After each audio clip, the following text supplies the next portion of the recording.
اسرائیل great اسرائیل کے نام سے ایک بہت بڑی ریاست قائم کرنا چاہتا ہے جس میں مکہ اور مدینہ بھی ہے. اسرائیل نے جو نقشہ بنایا ہے اس میں مکہ اور مدینہ بھی شامل ہے. اور اسرائیل اگر سعودی عرب پہ یا مکہ پہ قبضہ کرنا چاہتا ہے تو اسے 1 ہفتہ لگے گا اس کے ٹینکوں کو مکہ پہنچنے میں. اور آپ کو معلوم ہے کہ عربوں میں اس کا مقابلہ کرنے کا دم، شکر ہے آپ لوگ بولے کچھ، عربوں میں اس کا مقابلہ کرنے کا دم نہیں ہے، کسی چیز کا بھی دم نہیں ہے، ان کا مقابلہ تو دور کی بات. یہ پاکستان آرمی ہے جس کی وجہ سے اب تک سعودی عرب اور مکہ اسرائیل کے شر سے بچا ہوا ہے. اور اس وقت پاکستان آرمی کئی اسلامی ملکوں کی افواج کو ٹریننگ دے رہی ہے جس میں سعودی عرب سر فہرست ہے.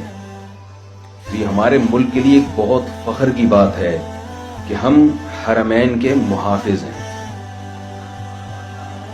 پاکستان آرمی اسلامی ملکوں میں اس وقت دوسرے نمبر پہ سب سے زیادہ پاورفل آرمی ہے ترکی کے بعد. افرادی قوت کے لحاظ سے ترکی سے بھی آگے ہے، لیکن اسلحے کے لحاظ سے ترکی سے دوسرے نمبر پر ہے.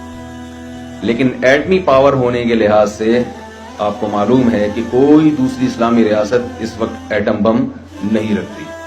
اور ایٹم بم کی ویلیو کا آپ اس سے اندازہ لگائیں کہ اگر آپ کے پاس کچھ بھی نہ ہو، صرف بم ہو، تو یہ بھی آپ کے دفاع کے لیے کافی ہے.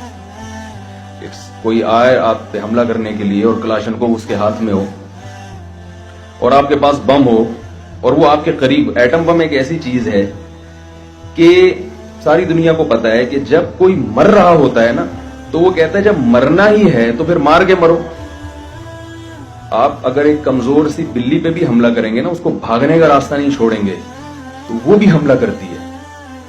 تو یہ ساری دنیا ایک اصول جانتی ہے کہ کوئی کمزور سے کمزور شخص بھی اگر آپ اس کے پاس اس کو زندہ رہنے کا آپشن ہی نہیں دیں گے تو پھر وہ یہ سوچے گا کہ جب میں نے مرنا ہی ہے تو مار کے کیوں نہ مروں میں.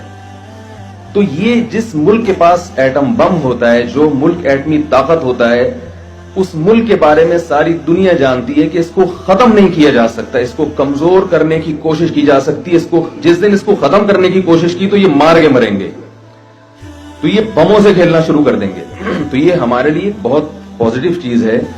اور الحمدللہ پاکستان نے، ہم بہت سارے اپنے شعبوں کو دیکھتے ہیں اور مایوس رہتے ہیں کہ یار کوئی بھی ہمارا، تو آپ کو معلوم ہے کہ پاکستان میں کوئی بھی ایسا ادارہ نہیں ہے جو صحیح طرح سے کام کر رہا ہو.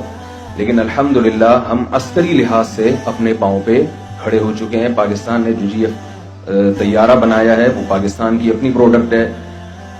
اور جو گن ہے بھی جو اسرائیل کے پاس، میرے ذہن سے اس کا نام نکل، شارٹ گن شاید اس کو کہتے ہیں.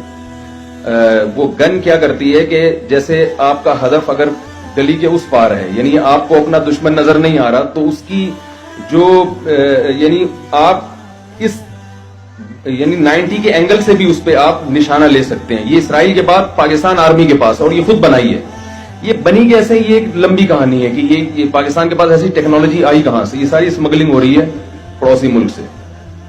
امریکہ آیا نا افغانستان میں تو وہ رہنے کے لیے آیا تھا، لیکن وہاں وہ بیچارہ، اس کی سمجھ میں نہیں آ رہا کہ میں کتنا عرصہ مزید گزاروں اور کب تک میں نے یہاں رہنا ہے اور کیا کرنا ہے. وہ ان کے روزانہ ان کی پالیسیاں چینج ہو رہی ہیں. کہ ابھی ڈونلڈ ٹرمپ کا بیان آیا کہ قطر مذاکرات کامیاب ہو ناکام ہو بھاڑ میں جائے قطر مذاکرات، ہم نے اپنی فوج یہاں سے